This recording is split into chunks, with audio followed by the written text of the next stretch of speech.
which You're doing what in Cleveland? Wholesaling? wholesaling. Okay. Yeah, so I was wholesaling in Cleveland before, and then after I started, I guess doing that, hadn't got a deal, got this on like a whim, and then Uh-huh. I had switched to a virtual market just because I was like, okay, to switch to a hotter market. Once I doing that and started getting warmer leads, hot leads, I was just able to close a little more effectively. But yeah, I got all of my leads from NAC too, so it definitely And helped. how many do you have? How long have you been with NAC? How long have you been receiving leads from them? I think a month and a half. I think it's been. Gotcha. It hasn't been quite 2 months yet, but it's been like a month and a half. Okay, so about standard because it usually takes 30 to 60 days for everything to ramp up. And how many have you locked up under contract that have come from NAC? Three so far. Oh, So that's what's up. All right. And then are you getting a healthy mixture of cash, creative, or are they all cash? What kind of deals are you locking up? these three are all cash, but I do have a couple like on the works that are going to be creative, but all these three in particular are cash. Awesome. And so the response that you would say is that you're getting from NAC, you would say it's good. Would you recommend it? Oh yeah. Yeah, no, I definitely recommend it. At first it was always the price point of it, but Yeah, I that's mean, true. you convert a deal off of just, one of these, you can cover, that price point. But that was the biggest thing for me was the price at first. I was like, man, I don't know if I could work around that. But, three deals underway, all I would have to do is, get one of these deals to work out and then, completely erase that. And then, you've got 3 months of steady leads to, just, stack up and work around. But I would recommend it. Yeah, so from what I understand, something like NAC, where you're having VAs call for you, the price point, it's one of those things is do you have more money than time or more time than money? And I'm a big person when it comes to, I don't want to spend my time doing $10 an hour actions. You know what I mean? I want to do stuff Right. that people who are making $100 an hour do, and that's actually closing the deal. If it's, X, $10, $12 to hire a VA to call for you, and they're getting me to people who are actually ready to sell, and that gets me a deal, that's where I want to spend my time. So I 100% get where you're coming from. Yeah, and that was the big reason why I went with NAC was because I didn't, working full time. I didn't get access to like those prime time calling Mm-hmm. hours, and I really never liked cold calling. I could do it, but it was time consuming, and then it's just I couldn't call during the prime hours. I work like 7 to 4, so with that schedule, you can't really work around too much. Mm-hmm. It definitely became a lot easier after getting that to get it to work out. Yeah, having kind of like a warm lead instead of, at least you're calling someone that is interested in selling rather than a cold call where you're just like shooting in the dark. Yeah, that was really the big thing is like knowing someone wants to sell. It's like working around with the price point or negotiating or trying to see if they were open to any type of creative or seller or owner financing. That was never the hard part for me. It was just finding someone that wanted to sell and what was the reason for selling. All right. So let me ask you this.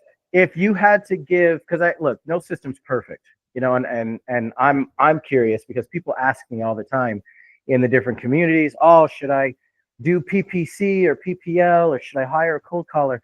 If you had to give some criticism to NAC, what would it be? Like if they could improve on anything, what would you have them improve on? Got to be something. At least something me, I would say if NAC was able to be bought monthly versus being locked in, you know, for a set amount of time, just because for someone like me, that buys everything outright, if I don't have the funds for it, it's like, okay, I either wait until I do have the funds for it or, Yep. you know, purchase what I can. But, once you're locked in, which granted, I'm grateful that I am now with 3 deals underway, but I would say that'd be my biggest recommendation if it could be broken down to a month on month basis, so that way you know that you're good. But I mean, that's less so on NAC. If I had to give a um a different critique, I would say probably just that's a good one because price is always the biggest thing. I mean, truthfully, not to sound Well, like is this it up or price nothing, I really, versus I really value? don't have too much to complain about, to be honest. But I would Well, say it maybe comes just down to price versus value. So there's something could be expensive but have infinite value. Something could be cheap yeah, and have a lot of value, and something could be expensive and have no value. So right. I guess that's the question. Are you finding that the value for NAC is there? So if someone asks me, "Hey, Sean, should I use no accent callers as a platform for cold callers?" Would you say the value is there? Yeah, yeah, for sure. It's definitely there. I was gonna say in the other communities, other wholesaling communities, I mean, I see other people that do use it as well, and like not even just the people in the communities, like the admins and different people like that. So I definitely see the value, and I can see how other people that are well off wholesaling also use it. I would say the value is definitely it outweighs the price point for sure. It was just that's always that more so came down to a personal morale choice rather than actually a critique. Gotcha. So then, I mean, I have to ask because I know I'm going to get asked. What what made you actually pull the trigger? Like obviously they made you sign up. I'm assuming because I don't know. I'm assuming it's like a contract for a certain amount of time to be on service with them, like a gym, Yeah. right? It's something like that. So what Yeah. I mean, you obviously didn't like that, which is, that's fine. But what made you say, you know what, I'm going to do it anyway? What was it? To be truthful, I have Well, yeah. I was gonna say I do I got a job change and a better Uh-huh. paying job change, and I kind of just was gonna take the risk because that's the reason I started wholesaling. I was gonna take the risk and just see where it would go. And by me, in my mind, I was just willing to give it a try. And I was like, if it doesn't work out, it doesn't work out.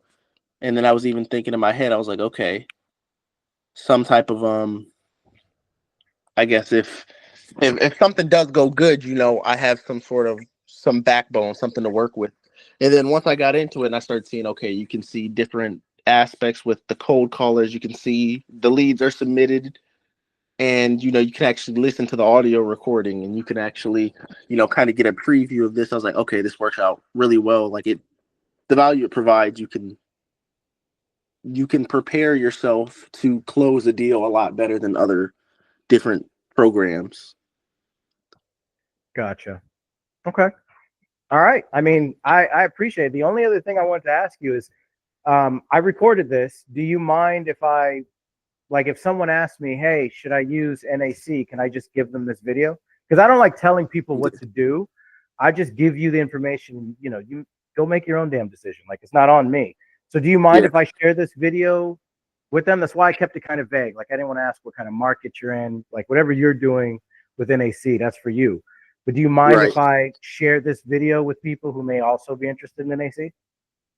No, not at all. Because I mean, if I would have had this, it would have definitely made me, you know, kind of question whether they think like I'm real or anything like that. Completely negates that. But yeah, I don't care. Doesn't matter to me. All right, I appreciate it. Yeah, because I mean, it's one of those things. Like I know of NAC, and I have clients that I work with that come from NAC, but I've never personally. It's hard for me to say this because I can see everything in NAC's back office, but if it's not my client, I don't. You know what I mean? I don't care. Like that's nothing to do Yeah, with me. So I've never really I don't know how much they charge. I don't know what their setup is, but people are always asking me, "Hey, is NAC good?" And the only answer I can give them is from what my clients when they use NAC, yeah, it's good, but they're using it in conjunction with my closers who are really good. So you Right. You're not on my team. You're not affiliated with NAC the way that I am. So I thought it'd be a good idea to get this recorded so that people can have an actual non-biased answer when someone asks, "Hey, is NAC any good?" Yeah. Yeah, no, I agree. It definitely, I could, it, it would have swayed my opinion, whether it be negatively or positively, to see how someone else was using it, someone else that's not sitting in like a mansion room or anything. So, Yeah, that's why I asked you if there was anything bad. Tell me about that too, because I don't know. I don't know. Everyone's experience is different. Everyone's market's different. So if there's something that's not that chill about NAC, then yeah, I want to know because I'm not going to recommend it if there's something bad about it. But it sounds like the only thing so far, and I'm again, everybody's experience is different, but you're newer to wholesaling than, let's say, my team. So my team always has a really good experience with the leads because my team has good experience with any lead because they're my team. But right. for someone like you, if your experience is also good and it's mimicking what I'm seeing from my end, then yeah, I can feel a little bit more confident saying, oh yeah, just go with NAC, because I don't like to push people to do anything. I don't want that responsibility. Right. Yeah, me neither. Well, I tell you what, man, I appreciate it. I thank you for the time. Do you have any questions for me? Anything I can answer for you? I mean, again, I'm not in NAC stuff like that, but if you ever need help, you can hit me up. Yeah, for sure. I don't know if you'd want to record it. It was more so questions about outside of NAC. I don't know if that's or if you mean Well, anything NAC related. no, I meant anything NAC related. But I'll tell you what, I'll stop this recording now, and then you can ask me anything you want about anything else.